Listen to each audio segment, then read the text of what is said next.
Hello, everyone. This is a podcast about the Atlas of Social Complexity, written by Brian Castellani and Lasse Gerrits.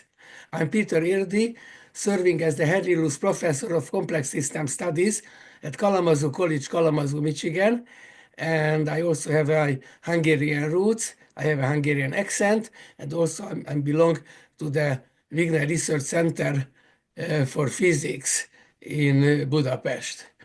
So the reason I wanted to make this podcast because I do believe that this Atlas book is really very important, written by the perspective of social scientists who uh, spent decades also with complex system modeling. And so I believe their book is provocative, and it would be pity if the world wouldn't know about this. Hopefully, this podcast will make some service to make the Atlas more visible. And so there is a lot of different topics from cognitive science and cognitive psychology and social network theory and applications, collective behaviors and related areas, political science, governance, technological issues, including planning and social practice. And the book was organized about 6 transdisciplinary themes.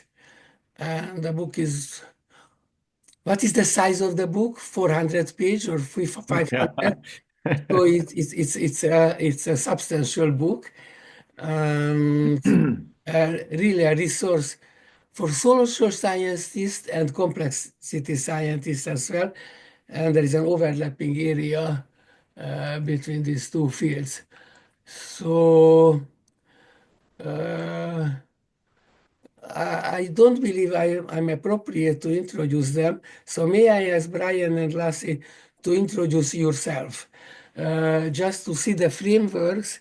In the first part, we will touch 5 topics.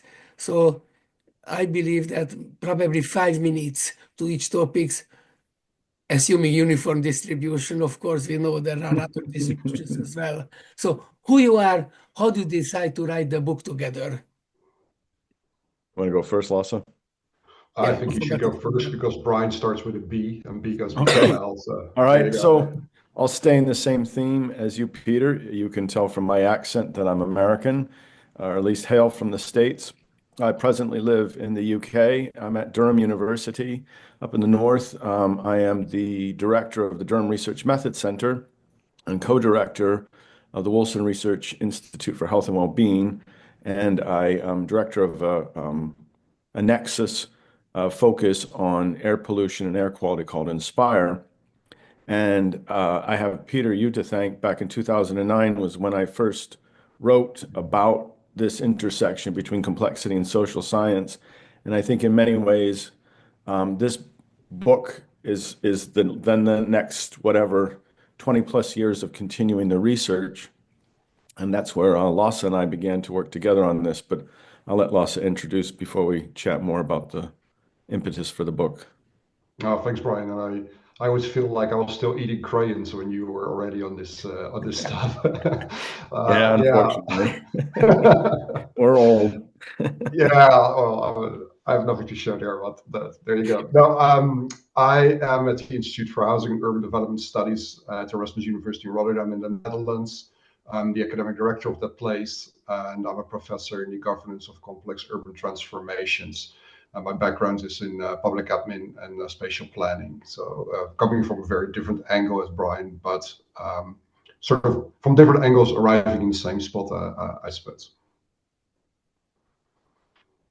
So that was the second part of the question. If you wish, the second question, how did you decide to write the book together?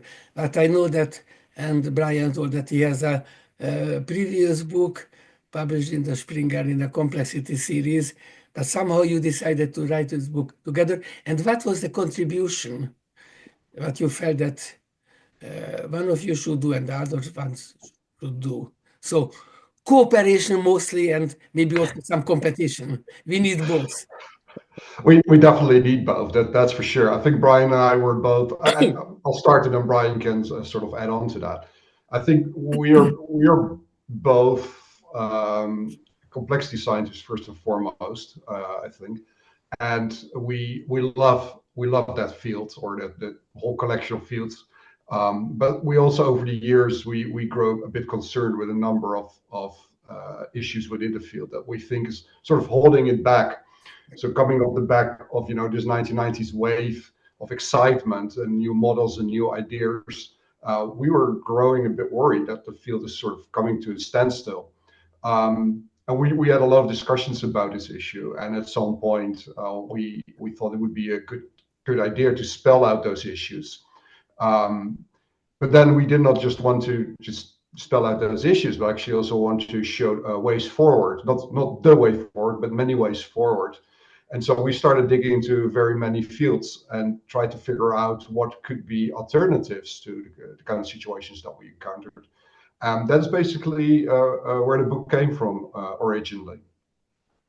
Yeah, and I think I would add to that that issue that, if you look in the 1990s with John Urry, his special edition, it was a number of people who were leaders in the field at the time making the argument for this complexity turn in social science. And I think we were very much the students of that reading, and it included your work as well, Peter, in terms of thinking about that. And but then we started noticing more of this social science turn. One of the things we found when we interviewed people for the book, because we interviewed 40 plus people, was the first thing that a lot of social scientists were saying, well, just so you know, I'm not a complexity scientist. So there was this real concern that we were picking up on, like, why are you saying that? And it led us to this idea that there was a social science turn taking place. And it had to do with these conditions that Lasse is mentioning around prioritization of quantitative method over qualitative, these sorts of things. So that really led, I think, to the book. And then also, last thing I'll say on that before we move on is I'm coming much more from a clinical psychology background, and Lasse is coming from an urban planning background. So I think, Peter, to your other question, is sort of like we met in the middle. So if you look at the front end of the book, right, it's sort of more the stuff that I do, and then coming from the back end of the book for Lasse, and then working with each other to really understand what each the other was doing. So there was a lot of dialogue, a lot of healthy competition to write well. And the other thing we wanted to look for was we wanted to write a book that looked like two people had spent a lot of time engaged in a discussion. I thought we were very, very honest about what was working, what wasn't working from a social science perspective, physics, complexity, just to be a real honest guide for people interested in this area that might not think they're complexity scientists, but could be nonetheless interested. Yeah, so thank you. And that was a very good starting point. And before I ask that,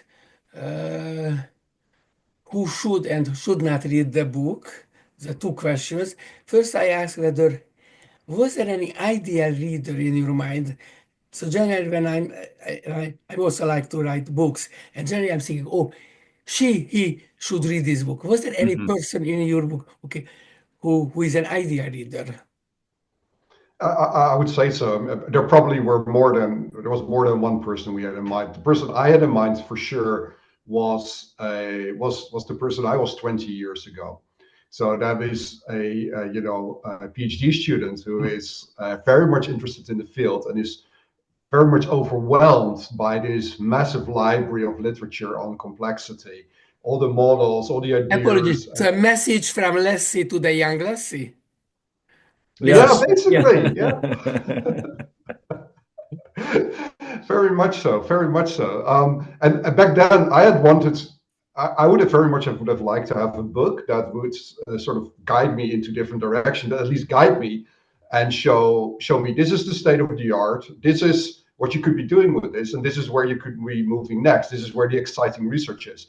So that was always in the back of my mind. And while writing it, I think there was a second person also that I think both Brian and I shared, and that was the established scholars in the field already, also to show them, this is how you do stuff. We know this and it's valuable, but these are the alternative ways in which you could Established discover. scholars were in the social sciences, complex sciences, because the whole style of your book is a little provocative, and I believe that mainstream complex system science it will come. And we don't see any equation. So is this a Yeah. message for them? Yeah, I think so. If I could jump in on that. So in Yeah. 2004, Duncan Watts wrote a article called "The New Science of Networks," right? And it was published in the Annual Review of Sociology. And I think he sort of summed up the theme for us, as he says at the end. He says, physicists are brilliant methodologists, brilliant problem solvers, but not strong in social theory. And you get a lot of social scientists who are strong in social theory, but they're not strong in methods. They're not Yeah. strong in the side. And each the other hasn't met, as you say, Peter. And there's really a push to say to the formalists, as you call them on your side, look, there's a lot of social science you don't know. And it's really important to read it before you just jump in and say, do opinion dynamics or this or that. Then alternatively, to the social scientists, it's like, hey, look, you keep doing the same stuff and getting the same results. Nothing's changing.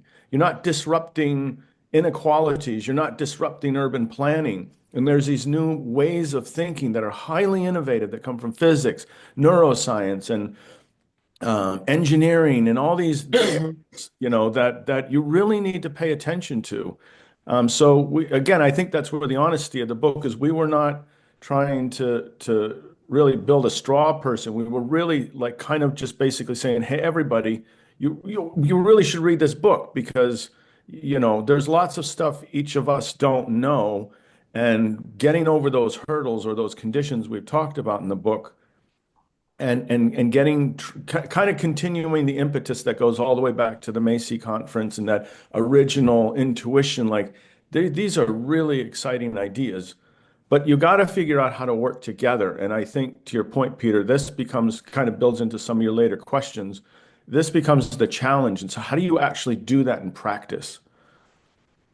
Yeah, I have to tell that I have an experience which happened in 2002. I was totally fresh in this whole social network business as everybody else, and so I had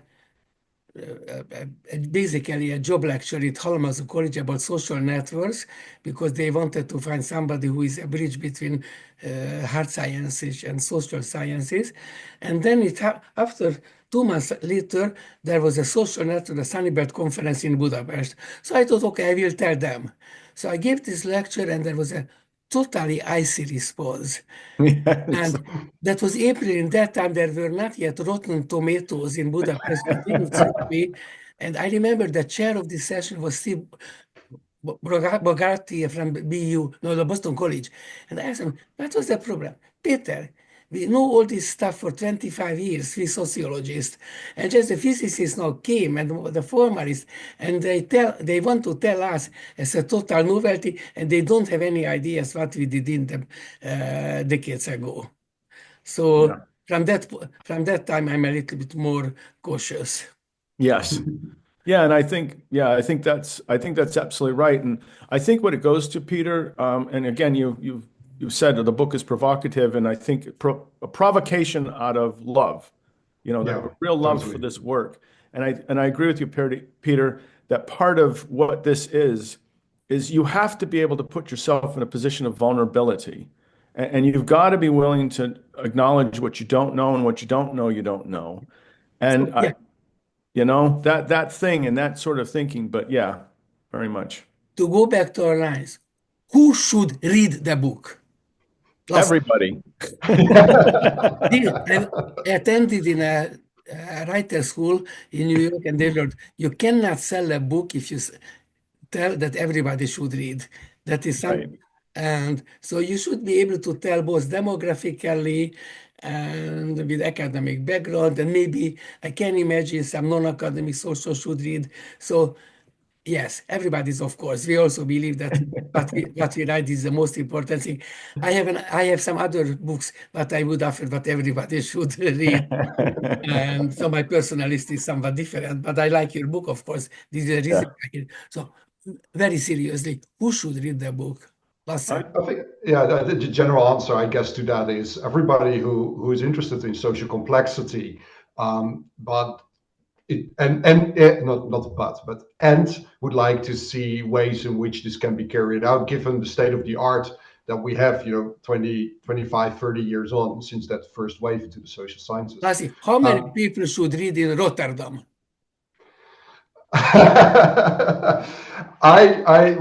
Actually, there's quite a few folks at my university who are really interested in complexity and governance, and I would definitely tell them to read it because we make an attempt to combine what we know about complex systems with what we know about governance theories and governance networks, and we show in which ways you could expand on this. I guess most of the people who seem to really like the book so far are early career researchers. They're PhD students. They are fresh in the field. They have an open mind and not a vested interest in just defending their own position. And I find that they really enjoy reading this and being sort of not necessarily provoked, but inspired to look into different directions for the kind of research that they're doing. Yeah. And in some cases, actually, it brings some research questions, right? Which Yeah. for some PhD students is actually really helpful. So that is what I experience now, how the book is received. I don't know how that is for you, Brian. So the other side of the question, are there any people or subset of people who would tell, look, this is not your cup of tea. Don't read this. You will not get the message. Yeah, I mean, if you're doing complexity of physical systems or energy systems or that kind of stuff, you're not going to find the book interesting. I think anybody that's not doing stuff in social complexity, where your concern is the world in which we're living in sociologically and psychologically, then that's the audience.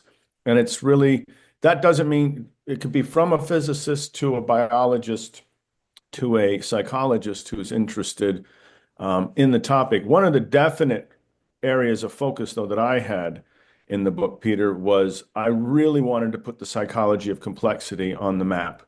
And I felt that you see a large chunk of the book is about that, from the neuroscience and, Yes, pushing this I'm idea. somewhat surprised, and I happily have seen, yeah. Yeah, right. So you agree too, because I know your work is in there as well. And so to me, I felt like that was a big part of the book.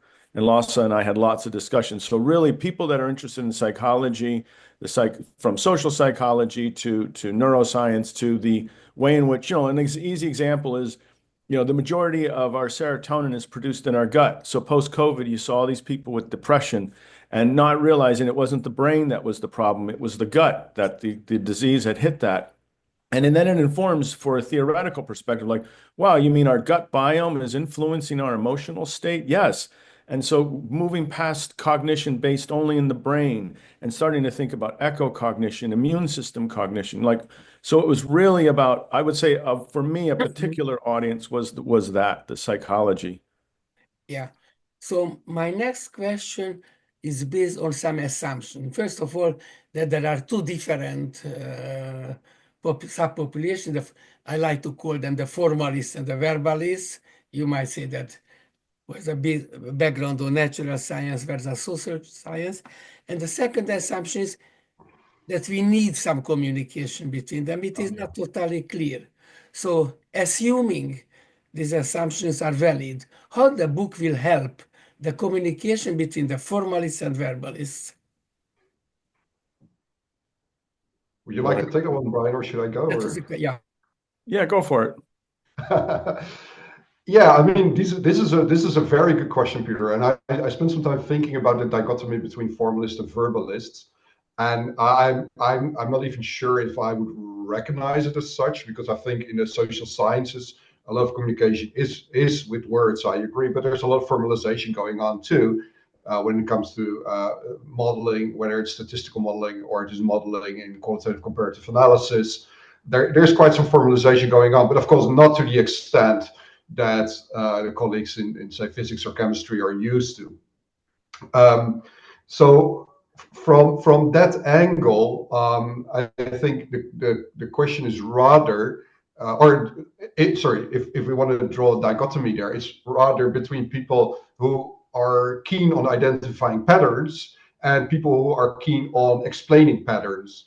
And that is sort of where one of the things I was hoping to achieve in the book is to establish a dialogue. And I'll just give you one example of what I mean by that. I know from my own background experience that a lot of folks who study organization management, who study planning processes, they recognize the principles of complex systems in their research. They see it. They see self-organization taking place. They see these networks evolve. They see that a certain network may stay stable for a long time, and then all of a sudden the whole thing comes apart or is transitioning to a new state. So they see that, but they don't really have the tools to go beyond the words and just and really show how that network works. And for them, it will be a challenge to formalize their ideas, and we hope that the book can contribute to that by highlighting all these aspects that they can then pull into.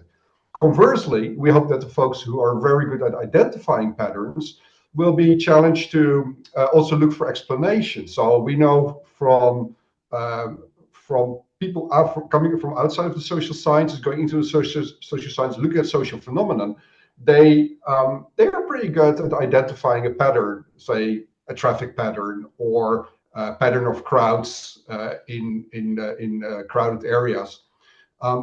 But when it comes to explaining why these patterns are like that, I think they fall a bit short. And so that is that's coming from the other side, and we hope that a book can convince people to pay attention to what the other folks are doing, because what the other side is doing, because we can learn and we should be learning from that. At least this is how I see it. I don't know about you, Brian. Yeah, so basically I'll give three examples. I think so even Lasse and I'm much more on the computational side, Lasse is much more on the qualitative side. Yeah. And so we're always working to figure, so you'll see that in the book, there is a dialogue between both of us. And then as both of you know, I work with a colleague of mine, Rajiv Rajaram, and now Nate Ritchie as well, and they're mathematicians. And we work on things like the Gini index. We work on entropy-based ways of measuring diversity and inequality in the more formal mathematical sense of those terms. And it is a constant dialogue to work through. And Rajiv does call what I do mumbo jumbo. He's like, you put the words in and I'll do the formal models. And there is that point, Peter, where it really is. Sometimes I'll say, well, Rajiv, we have to say it this way. And he'll be like, but the math already says that. Yeah. And there's this challenge to constantly think through. But then my questioning to him pushes him to say, oh, alternatively, yeah, I need to work on saying that better. How do I translate? The other thing, second, is with the Inspire Consortium, I'm working with atmospheric chemists. They're building very formal models of PM 2.5, which is, for those who don't know, particulate matter, which is what most of the majority of air pollution is contained within that particular bracketing. But then we're also talking with cultural anthropologists who are concerned with the lived experience of, say, the fires just now in California. So you've got the formal models, but then you've got the lived experience, and then you've got the urban planning, and should we rebuild in this area? How do we rebuild? What's the mental health consequences? So I think it's really about working in interdisciplinary teams, and the book, I think, is written in that spirit. And actually, in the beginning of the book, one of the things when we say not just why read this, but how to read it, one of the recommendations we actually made was that the book be read by teams, instead of individuals. I totally agree with you, and I told my previous colleagues that complex system theoreticians should know about social theories. But what? So could you give a list of something preliminary knowledge, say you're reading? Look, I'm able to communicate with you only if you have at least some vague idea about this and this and this. So what do you recommend very specifically?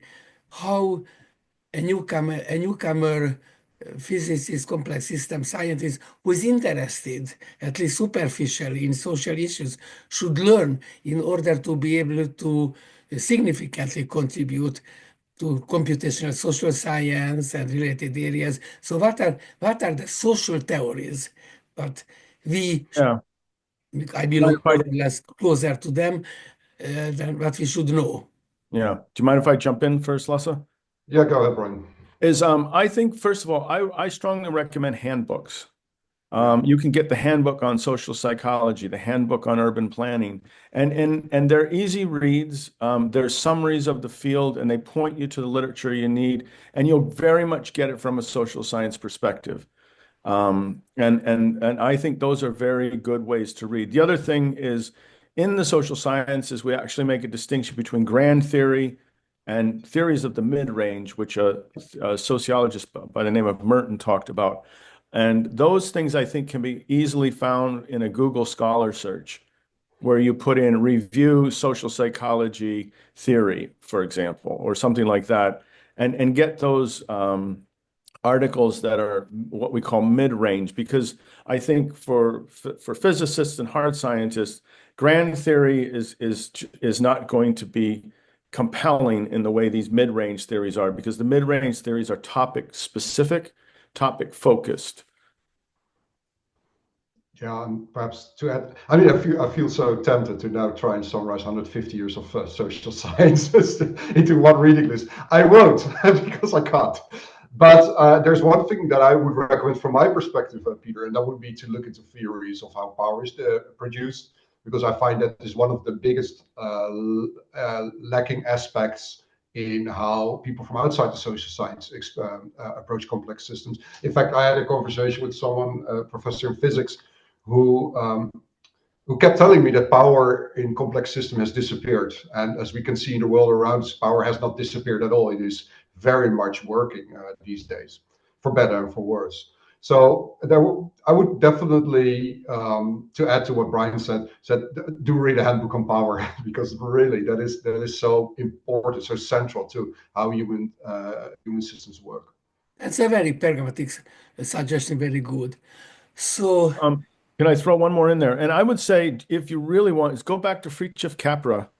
Good He point. wrote Yeah. some really nice introductory books in 1996, 2000, Connections, I think Connect, but definitely the Web of Life. Web of life. And he, as a physicist, as you know, Peter, moved into the social science, and he identified some key theories. I think the work of Manuel Castells, I would say, to look at for globalization.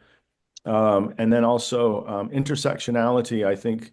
And then the other theory that we would strongly, strongly recommend is the work in configurational social science. I would make that as a blanket recommendation: configurational social science and case-based complexity and thinking. yeah, so Yeah, thank you. exactly. It gives some context. And we have a concept historically which is very loaded called social physics.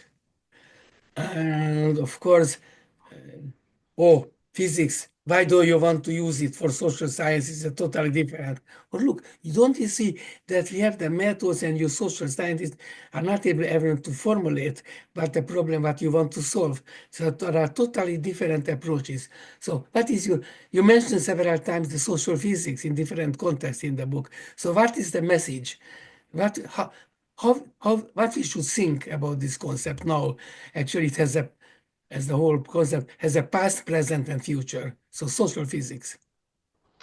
Yeah, I mean, yeah, you can tell that it resurfaces the book a few times, and I think that had a lot to do with a couple of papers that we read on the topic that did some interesting things when it comes to social physics. Unfortunately, also claimed that social physics is superior over social theory, and that is where I'm inclined to push back a little. So I do think that there's value in social physics. To me, that is very strongly in the school of identifying patterns, showing on a large data set that these are the dominant patterns, and that can be extremely powerful if combined then with social theory, because we're not just interested in identifying the pattern, we're also interested in understanding why this pattern is taking place this way or playing out in that particular way.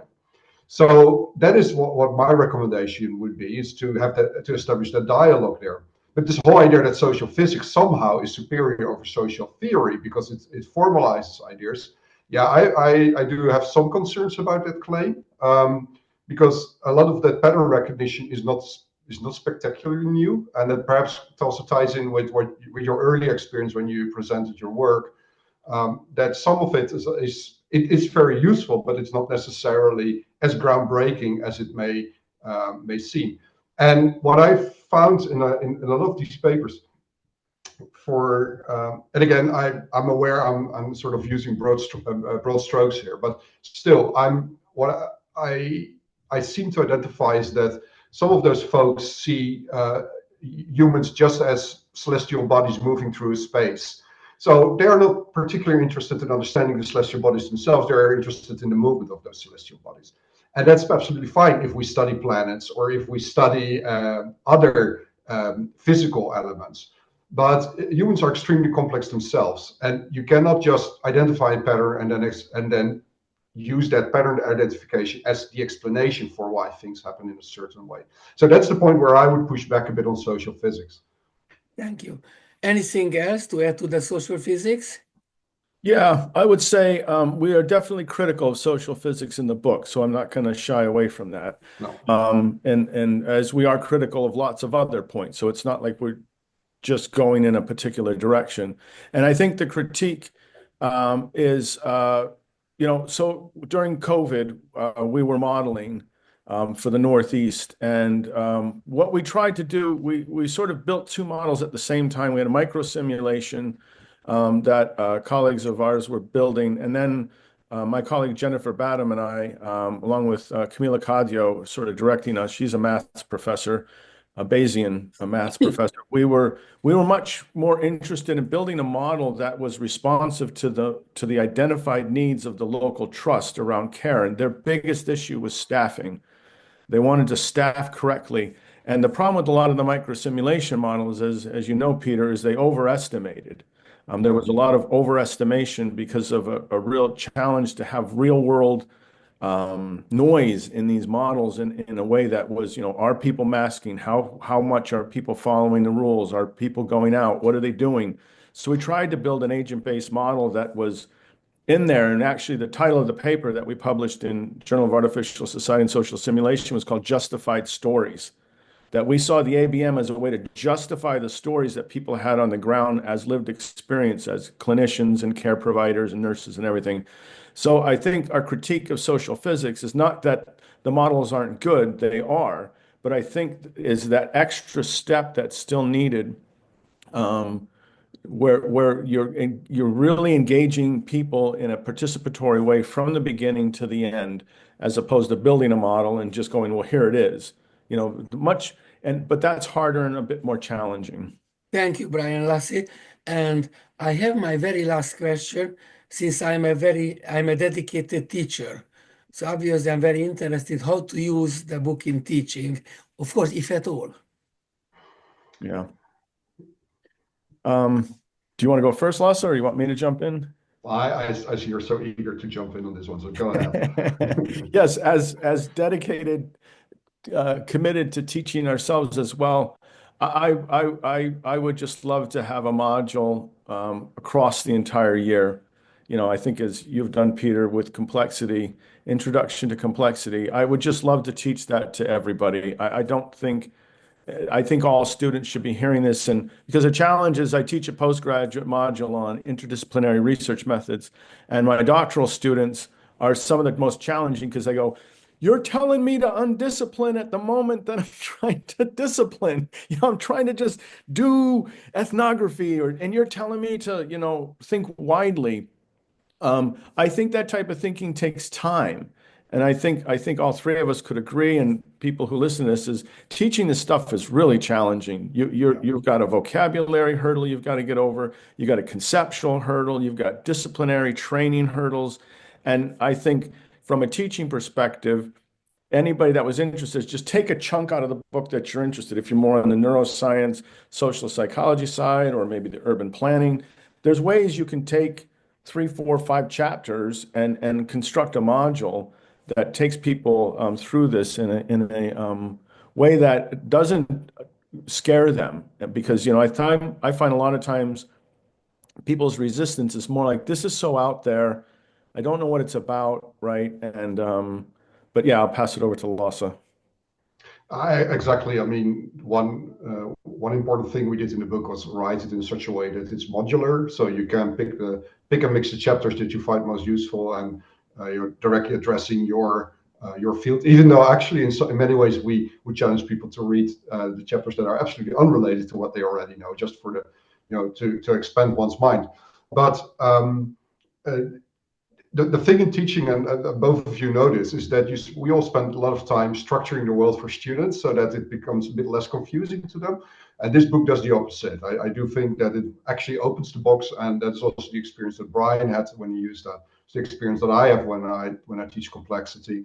But at the same time, I find students are a very good audience because they are not yet entrenched in a certain intellectual position, and they are willing to consider different ideas and different viewpoints. And from that angle, the book could be extremely useful. Though it never was written with the idea of this being a book for instruction, but it can definitely be used there. Thank you. It was very useful. And as I see, so that was the first part of the podcast about the Atlas of Social Complexity written by Brian Castellani and Lasse Gerrits. And I believe we might have a second part, not necessarily now, but we would like to see what is the feedback for the first podcast. And the topic of the second part will be from complex social psychology to collective behavior, social movements, and mass psychology. We will do it over the spring, right? Sounds good. That's great. Thank you. And I will stop the recording.